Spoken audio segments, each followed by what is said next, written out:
அன்பான இனிய உறவுகளுக்கு வணக்கங்க. நாளுக்கு நாள் அப்படியே பார்த்தீங்கன்னா ஸ்ட்ராங் ஆகிட்டு போகுதுங்க. ஆப்போசிட் பார்ட்டிக்கு வலுவாகுது. அதாவது புயல் மையம் கொண்டிருக்கு அப்படின்னு சொல்லுவாங்க இல்லையா. இப்போதைக்கு பார்த்தீங்கன்னா முத்துமலர் குடும்பம் பக்கம் வந்து மையம் வலுக்கொண்டிருக்கு. ஆனால் அது அப்படியே கரை கடந்து அப்படியே வலுப்பெற்று போயிட்டே இருக்கும் அப்படின்னு சொல்லி கடைசியாக முடிப்பாங்க இல்லையா. அந்த மாதிரி தான் இப்போ அவங்களோட கதையை ஆக போகுது. சாரதா பக்கம் தாங்க வரும். என்ன சொன்னாலும் நான் அடித்து சொல்கிறேங்க. அதெல்லாம் சந்தானம் அப்படிலாம் இல்லைங்க. ஏன்னா நம்ம டேடி பசு டேடி தான் வந்துட்டார் இல்லையா, என்ட்ரி கொடுத்துட்டாங்க. அதனால இது அவரோட வேலை தான்.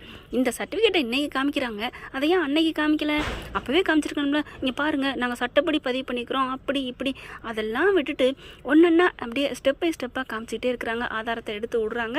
அப்படியே வடிவேல் இப்படி பைக்கெட்டில், அதாவது பேண்ட் பாக்கெட்டு, அந்த பாக்கெட்லேருந்து எல்லாத்தையும் எடுத்து இப்படி பிதுக்கி காமிப்பார் இல்லையா, அந்த மாதிரி காமிக்கிறாங்க.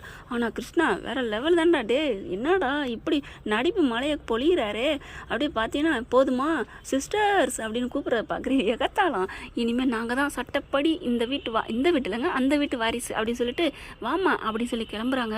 ஆனால் அந்த முத்து போலரு இது வரைக்கும் அக்கா நொக்கா அப்படியே இப்போ சண்டை போடாதடா, நம்ம சண்டைக்கு வரலடா அப்படின்னு சொல்லிக்கிட்டு இருந்த ஆள் ஒரு சண்டையில் கோவமாக வந்து இந்த பக்கம்லாம் நாங்கள் ஊர் பக்கம்லாம் சொல்லுவோம், அப்படி தெரிஞ்ச நாய் இன்னைக்கு எப்படி பேசுது பாரு அப்படின்னு சொல்லுவோம். அந்த மாதிரி தாங்க அப்படி இருந்த முத்துமலர் அந்த சேலை தலைவை அப்படி உதறிட்டு, அதாவது சாரதா பார்த்து போதுமாடி நான் தாண்டி ஒரிஜினல் பொண்டாட்டி அப்படிங்கிற மாதிரி சொல்லிட்டு போகுதுங்க. அதாவது அப்படி ஆக்ஷன் பண்ணிட்டு போகுது. அப்படியே அதிர்ச்சியில் உறைஞ்சு போயிருக்காங்க. சும்மா சொல்லக்கூடாது, சித்தப்பா இன்னைக்கு வாங்கின காசுக்கு வஞ்சகம் இல்லாமல் நடித்தார். போய் பேக்கெல்லாம் தூக்கி அந்த அள்ளி எறிகிறாரு. என்ன அப்படின்னு எல்லாரும் திட்டுறாங்க. ஆனால் சாரதா தான் விடுங்க தம்பி, அவர் செய்கிறது கரெக்டு தான், அப்படித்தான் அப்படிங்கிறாங்க.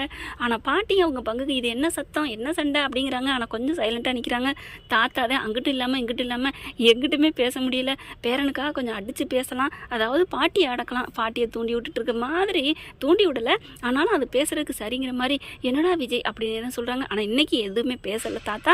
ஆனால் விஜய் பாவம் அப்படியே தடுமாறுறாரு, முடியலை, கிளம்புடா அவனுக்கு கொடுத்த டைம் முடிஞ்சு போச்சு அப்படின்னு சொல்லல தான் போலீஸுக்கு வந்துடுறாங்க. போலீஸ் வந்து அவங்க தான் சட்டப்பிரகாரம் பண்ணியிருக்கிறாங்க. ஏங்க 30 வருஷத்துக்கு முன்னாடி பதிவு திருமணம்னு ஒன்று இருந்துச்சா, இருக்கலாம், அது வக்கீலை பார்த்தா தான் தெரியும். அப்படியே இல்லைனாலும் 30 வருஷமாக லீகலாக வாழ்ந்துருக்குறாங்க. அதுவும் இல்லாமல் எல்லா ஆதார் வாரிசு சர்டிஃபிகேட் எல்லாமே இவங்க தானங்க இருக்கும். கொடைக்கானலில் போய் கேட்டாலே சொல்லுவாங்களேங்க. ஆமாங்க, இதே மாதிரி தேனியில் போய் கேட்டாலும் அவங்க தான் பொண்டாட்டின்னு சொல்லுவாங்க பிள்ளைங்கன்னு. ஐயையோ இடிக்குது லாஜிக்கு, என்னங்க பண்ணுறது? அப்போ இவங்க தான் வாரிசா? சட்டப்படி பண்ணாதான் ஒரு குடும்பத்துக்கு வாரிசா? அப்போ நல்லா நாங்கள்லாம் வாழ்ந்துட்டுருக்கோம். வேணாம், அப்படிலாம் வர வேணாம் வாழ்க்கை. இப்போ எங்கள் ஹஸ்பண்ட் இன்னொரு பொண்டாட்டியோட வந்து நாங்கள் ரிஜிஸ்டர் பண்ணிட்டோம் அப்படின்னா அவங்களுக்கு தான் ஒய்ஃபா.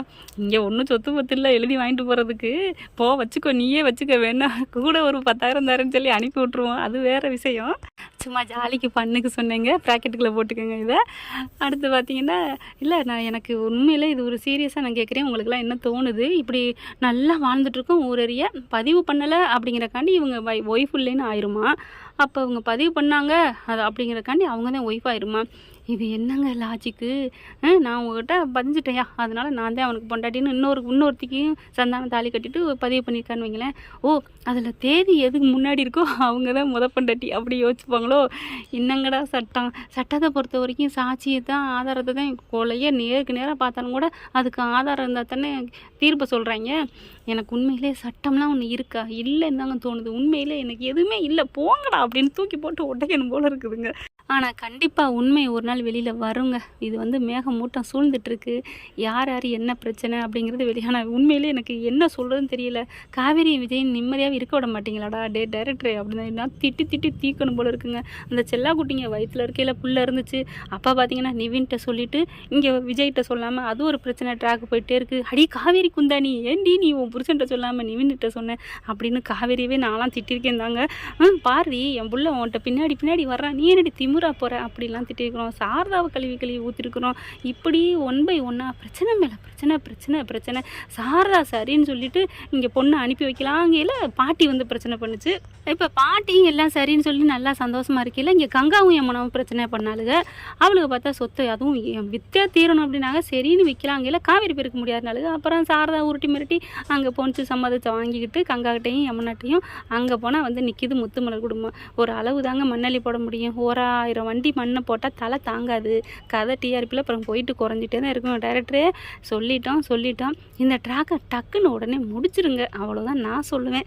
எவ்வளோ நாளைக்கு இந்த 2 பொண்டாட்டி கதையை இழுத்துட்டு போகிறீங்க? இல்லாட்டி ஒரிஜினலாக இதாயா அப்படின்னு முத்திரை குத்துங்க. எங்களுக்கு பக்குங்குதுல இருக்குமோ இல்லையோ, இல்லையா இருக்கா, இருக்கா இல்லையா சந்தானத்துக்கும் இந்த ஒய்ஃபுக்கும் அப்படிங்கிற மாதிரி தான் நாங்கள் தோணுது. பசுபதி வரணும். இல்லையா அவங்கெல்லாம் குசு குசுன்னு பேசுவாங்கல்ல, இந்த பசுபதி இந்த அவங்க இந்த முத்துமலர், டேய் இந்த சொத்தை வாங்காமல் போகக்கூடாதுடா அப்படின்னு பேசணும். நம்ம அந்த வீட்டுக்கு நமக்கும் சம்மந்தம் இல்லை தான் அப்படின்னு ஒரு வார்த்தை அவங்க பேசுகிறத ஒரு லீடு கொடுத்துட்டாங்கன்னா நமக்கு மனசு நிம்மதியாக இருக்கும். அதையும் கொடுக்க மாட்டேங்கிறாங்க. ஒன்றும் பண்ண முடியாதுங்கிற அளவுக்கு நம்மளை போட்டு வதச்சி எடுக்கிறாங்க.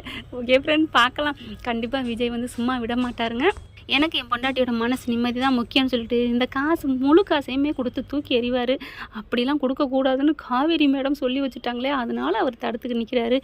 என்னங்க ஒரு வக்கீலை பிடிக்க வேண்டியது என்ன, இதுக்கு என்ன இது பண்ணணும் அப்படிங்கணும் இல்லையா? 30 வருஷத்துக்கு முன்னாடி சாரதாவும் அவங்க சந்தானத்துக்கும் ரிஜிஸ்டர் பண்ண மாதிரி இவங்க பண்ணணுங்க. என்னங்க பண்ண முடியாது?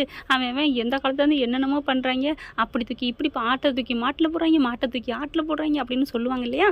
அந்த மாதிரிலாம் கதைங்கள்லாம் போயிட்டுருக்கு. என்னென்னமோ பண்ணுறாங்க. காசு இருக்கவன் என்னென்னமோ பண்ணுறாங்க. குடுமி இருக்கவன் அள்ளி கொண்டை போடுவேன், பின்னி போடுவேன், ஜடை போடுவான் அப்படின்னு சொல்லுவாங்க இல்லையா? வெறும் தலையாக இருக்கவன் தான் ஒன்றும் பண்ண முடியாது, அதாவது மொட்டைத்தலை. ஆனால் இவங்க தான் நல்ல வசதியில் இருக்கார். திறமை அறிவு நம்ம விஜய்கிட்ட இருக்குது. என்ன பண்ணலான்னு யோசிக்கணும். இந்த வட்டத்தை விட்டு வெளியில் வரணும். வெளியில் போய் அமர உட்காந்து யோசிக்கணும். என்ன பண்ணலாம் ஏது பண்ணலான்னு. சும்மா அதுகிட்டே இருந்துட்டு குண்டு சட்டிகளை குதிரை ஓட்டிக்கிட்டு டே என்னடா டைரக்டர் எங்கள் தலைவா விஜய் நீ சிந்திப்பா, நிவினா என்னன்னு தெரியல காமிக்கவே இல்லை. இன்னும் இத்தனை நாள் 2-3 நாள் ஆச்சு. என்ன இங்கே வந்திருக்காங்களா அப்படின்னு யமுனாவும் நிவினும் பறக்கடிச்சு ஓடி வரணும். அவங்களையும் காணோம். ஒருவேளை பசு அவங்களையும் கடத்தி வச்சுட்டாரோ ஒன்றும் புரியலை. ராகினி நேரம் பல்ல காமிச்சிக்கிட்டு வந்து நிற்பா. ஹே ஆஹா ஓஹோ உன் அப்பேன் அப்படியா அதையும் காணோம். என்னங்கடா நடக்குதுங்க? ஏதாவது உங்களுக்கு புரிஞ்சுன்னா சொல்லுங்கள். கண்டிப்பாக நம்ம தலைவர் வந்து பிரச்சனை தீர்த்து வைப்பாருங்க. தீர்த்து வச்சதுக்கப்புறம் கதை என்ன எண்டுன்னு போட்டுருவாங்களா? போட மாட்டாங்க. யமுனாவோட கலெக்டர் படிப்பு இருக்குது. யமுனாவும் நிவினும் ஒன்று சேரணும். யமுனா முதல் நல்லவன் காமிக்கணும். அப்புறம் குமரன் வரணும். குமரன் வந்ததுக்கப்புறம் என்ன ஆகுதுன்னு தெரியல. இந்த அத்தைக்காரி என்ன பண்ணுதுன்னு தெரியல. இந்த சாந்தியத்தை பூந்தியத்தை நீ வந்தாவது ஏதாவது கலக்கு வேணும்னு பார்த்தா அதையும் காணோம். நிறைய பேர் கதையை க்ளோஸ் பண்ணிக்கிட்டு கிடக்குறாங்க. அப்பள பிஸ்னஸ் என்னங்க ஆச்சு? பாக்கெட்டாக நேரமில்ல வயிற்றுல புள்ளைய வச்சுட்டு எந்திரிச்சு ஓடி போய் பாக்கெட்டாக போட்டு வரும். அவ்வளோ அடாத மழையிலையும் விடாமல் தொழில் பண்ணுற மாதிரி அந்த ஸ்டால்லாம் போட்டுச்சு நம்ம காவேரி பிள்ளை. இப்போ அவங்க வாட்டுக்கு இருக்கிறாங்க. எல்லாத்தையும் முடக்கிட்டு இருக்காங்க. ஆஃபீஸுக்கும் நம்ம தலைவர் போகலை.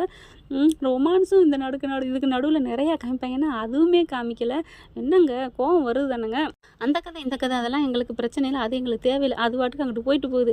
ஆனால் நம்ம செல்ல குட்டிங்களை ஒரு ரொமான்ஸ் சீன் ஒரு 10 நிமிஷம் 5 நிமிஷம் காமிக்கிறது இல்லையா? அதையும் என்னமோ ஊருகா மாதிரி இந்த தோண்டு இந்த 2 புள்ளியை வச்சுவிட்டு தொட்டு நக்கிக்கங்கடா அப்படிங்கிற மாதிரி 2 சீன் அவ்வளோதான். ஏங்க இந்த பிரச்சனை முடியுமா? நான் இருக்கேன்டி அம்படுத்தேன். அது ஒரு நாள் காலுக்கு வந்து சுடுதண்ணி வச்சு கொடுத்தாரு. அதுவும் 2 செகண்ட் தான் கிருஷ்ணா வந்து தடுத்து விட்டேன். அதுவும் அவ்வளோதான். என்னங்கப்பா நாங்கள் கேட்குறதே நாங்கள் கேட்டது ஒன்று, நீங்கள் கொடுக்குறது ஒன்று. நாங்கள் மெயின் பிக்சரை தான் கேட்குறோம். ஆனால் நீங்கள் ட்ரெய்லரை மட்டும் அதுவும் தம்மா துண்டை கொடுத்துட்டு போகிறீங்க டைரக்டரே. அப்புறம் இப்படியே போயிட்டு இருந்தால் நாங்கள் உங்கள் வீட்டு முன்னாடி முட்டுகையிட்டுருவோம். பார்த்துக்கங்க. என்ன ஃப்ரெண்ட்ஸ் நான் சொன்னது சரியா இல்லையான்னு என்னென்ன உங்களுக்கு தோணுது கமெண்ட்ஸில் கழுவி ஊற்றிருங்க. அந்த டைரக்டரை பற்றி அவர் மேலே தான் எனக்கு கோவமே. ஓகே ஃப்ரெண்ட்ஸ், பார்க்கலாம் என்ன நடக்க போகுதுன்னு. இந்த பற்றி உங்களுக்கு பிடிச்சிருந்துச்சுன்னா உங்கள் பொண்ணான கையில் ஒரு லைக்கை போட்டு சப்ஸ்கிரைப் பண்ணிடுங்க. Thank you friends.